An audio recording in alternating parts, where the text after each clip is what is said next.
नमस्कार, आप देख रहे हैं आज तक। आपके साथ मैं हूं सईद अंसारी।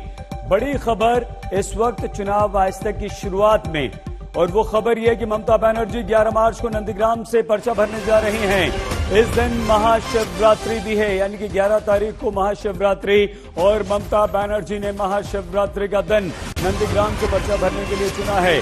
ममता सरकार में मंत्री साधन पांडे ने कहा कि ममता बनर्जी ने खुद महाशिवरात्रि का पवित्र दिन चुना। साधन पांडे से हमारे संवाददाता अनुभव मिश्र ने बातचीत भी की है। लेकिन ये वही नंदीग्राम है जहां से शुभेंदु अधिकारी लगातार 2 बार भारी मतों से चुनाव जीतकर टीएमसी के टिकट पर चुनाव जीते थे, और अब शुभेंदु ने ममता को हराने की चुनौती दी।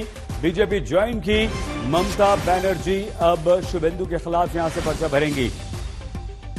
साधन पांडे से बात की अनुपम मिश्र ने, सुनिए।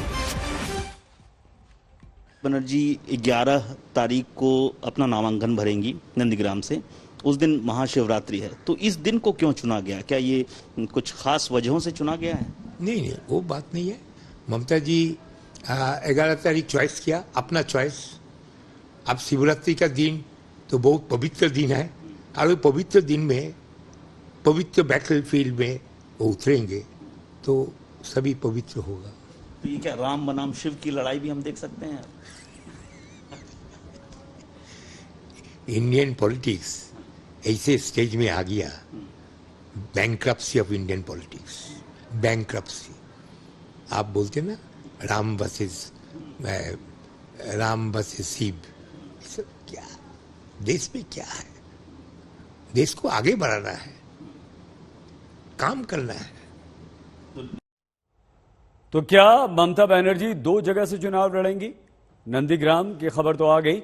ममता जहां 11 मार्च को उसी नंदीग्राम से पर्चा भरने जा रही हैं जहां से भूमि अधिग्रहण के खिलाफ जंग लड़कर वो सत्ता के शिखर तक पहुंची थी। दूसरी तरफ शुभेंदु अधिकारी उन्हें हराने की हुंकार भर रहे हैं। हालांकि उनके उम्मीदवार पर मुहर केंद्रीय चुनाव समिति लगाएगी, जिसकी आज शाम बैठक होने वाली, और इस समय जेपी नड्डा के घर मंथन चल रहा है।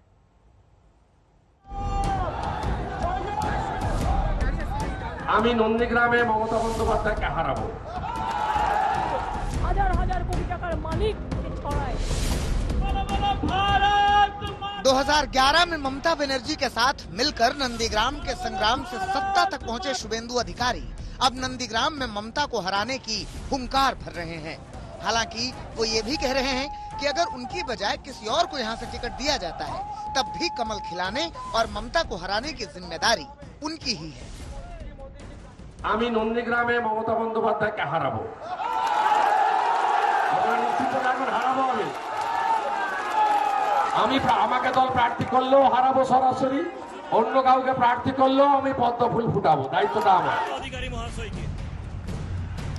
नंदीग्राम से 2 बार टीएमसी के विधायक रह चुके शुभेंदु अधिकारी इस बार नंदीग्राम में ममता को टक्कर देंगे या नहीं, इस पर दिल्ली में केंद्रीय चुनाव समिति की बैठक में मुहर लगेगी। बंगाल कोर ग्रुप के सारे नेता दिल्ली में मौजूद हैं। जेपी नड्डा और अमित शाह की मौजूदगी में पहले 2 चरणों के लिए 60 उम्मीदवारों की लिस्ट पर मंथन हुआ। वहीं शाम को पीएम मोदी की मौजूदगी में उसके फाइनल होने की उम्मीद है। कोर कमेटी में हमने चर्चा किया, फिर प्रदेश की चुनाव समिति, उसमें हमने पैनल बनाई है 3-3 नामों की।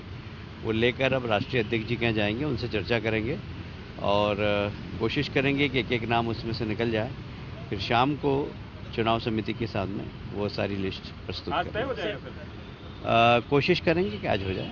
आज बीजेपी के केंद्रीय चुनाव समिति की बैठक में नंदीग्राम से ममता बनर्जी के खिलाफ शुभेंदु अधिकारी को चुनावी मैदान में उतारा जाएगा, ये तय हो जाएगा। बीजेपी इस चुनाव में ममता बनर्जी को हराकर बंगाल का किला फतह करना चाहती है। इसीलिए एक-एक उम्मीदवार के नाम पर चिंतन ही नहीं बल्कि मंथन भी जारी है।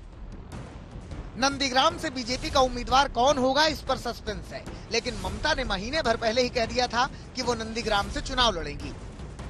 নন্দীগ্রাম সিট এমনিতে এটা জেনারেল সিট, কাজেই কোনো অসুবিধা নেই। এমনকি আমি যদি নন্দীগ্রামে দাঁড়াই কেমন হয়, এটা আমার ইচ্ছা হয়েছে, আমার মনোবাসনা। ভবানীপুরকেও আমি নেগলেক্ট করছি না, ভবানীপুরেও আমি ভালো প্রার্থী দেবো, ওটা আমার ভালোবাসার জায়গা। বক্সিকে বলবো নন্দীগ্রামেও আমার নামটা যেন থাকে। ममता अपनी सीट भवानीपुर से भी चुनाव लड़ेंगी। वहीं टीएमसी सभी 294 सीटों से उम्मीदवारों की पूरी लिस्ट कल जारी कर सकती है। पिछले चुनावों में टीएमसी ने तारीखों का ऐलान होते ही उम्मीदवारों की लिस्ट जारी कर दी थी। इस बार बीजेपी और टीएमसी दोनों फूंक फूंक कर कदम रख रहे हैं। सूत्रों की माने तो बीजेपी की रिसर्च टीम हर उम्मीदवार के जीतने की संभावना का पता लगा रही है। दूसरी तरफ ममता बनर्जी जानना चाहती हैं कि बीजेपी कौन सी सीट से किसे खड़ा करने जा रही है। वहीं प्रशांत किशोर साफ छवि वाले युवा उम्मीदवार चाहते हैं। इन वजहों से ही बीजेपी और टीएमसी दोनों की लिस्ट में देरी हो रही है। कोलकाता में अनुपम मिश्र के साथ हिमांशु मिश्रा, दिल्ली आज तक। बड़ी खबर इस वक्त बंगाल चुनाव से जुड़ी हुई आ रही है। बीजेपी का एक प्रतिनिधिमंडल चुनाव आयोग के पास शिकायत करने जा रहा है। टीएमसी के एक नेता ने खुलेआम धमकी दी है। तो बंगाल चुनाव में धमकी का मुद्दा ये बीजेपी का प्रतिनिधिमंडल उठाएगा। टीएमसी विधायक ने चुनाव के बाद देख लेने की धमकी दी और इस धमकी के लिए अब टीएमसी विधायक हामिद उल रहमान की शिकायत करने के लिए चुनाव आयोग पहुंचा है। बीजेपी का एक प्रतिनिधिमंडल मस्जिद से ये धमकी दी गई थी, सुनिए। আমাদের পূর্বপুরুষরা গ্রামগঞ্জে বলছিল যাদের লবণ খায় তার কিন্তু বেইমানি করতে নেই, নিমক হারামি করতে নেই। যারা যারা দিদির আগ লাগেছে, ছোঁয়া লেগেছে, দিদি টিএমসি দেখে নাই, সিপিএম কংগ্রেস বিজেপি দেখে নাই, সবারই বাড়িতে ছোঁয়া লেগেছে দিদির। যারা বেইমানি করবে ইলেকশনের পরে তাদের সঙ্গে দেখা হবে, বেইমানদের সঙ্গে খেলা হবে আমাদের। जो टीएमसी से कांग्रेस और बीजेपी में गए हैं उन्हें हम चुनाव के बाद देख लेंगे। तो बीजेपी का एक दल इस समय चुनाव आयोग पहुंचा है इनकी शिकायत करने। हामिद जो टीएमसी के नेता हैं शिकायत करने।